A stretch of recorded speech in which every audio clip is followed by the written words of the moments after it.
السلام ورحمۃ اللہ وبرکاتہ۔ لکھا جی باپ کی وراثت کی تقسیم تو معروف ہے، مگر یہ پوچھنا تھا کہ والدہ کی اگر کوئی ذاتی جائیداد ہے، مثلا پراپرٹی، نقدی یا زیورات وغیرہ، تو اس کی تقسیم کیسے ہوگی؟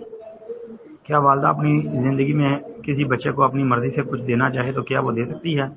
ہاں جی، باقی یہ ہے کہ ایک بچے کو نہ دے، باقی جو بیٹے بیٹیاں ہیں ان کو بھی دے، یہ ہبہ ہوتا ہے اور ہبہ کے اندر برابری ہے۔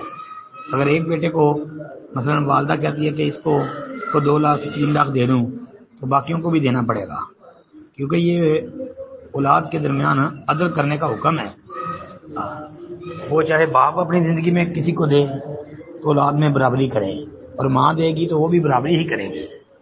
باقی والدہ کی جو ذاتی جائیداد ہے تو ان کی وفات کے بعد دیکھیں کہ اس کے جو وارث ہیں جن کو وہ حصہ ملتا ہے تو ان کے اندر وہ تقسیم ہوگی شریعت کے مطابق۔ والدہ کی جائیداد بھی تقسیم ہوتی ہے، جس طرح باپ جائیداد چھوڑ کے جاتا ہے تو بیٹے اور بیٹیاں ان کو للذکر مثل حظ الانثیین کے تحت حصہ ملتا ہے، اسی طرح والدہ کی وفات کے بعد جو اس کی بیٹیاں اور بیٹے ہوں گے ان کو بھی للذکر مثل حظ الانثیین کے تحت ان میں بھی تقسیم ہوگی۔ تو باقی یہ ہے کہ وراثت کا مسئلہ اگر پوچھنا ہو تو کھل کے پوچھا کرو، سارا واضح کیا کرو سوال، جی مبہم انداز میں نہ بات پوچھا کرو۔ السلام علیکم ورحمۃ اللہ۔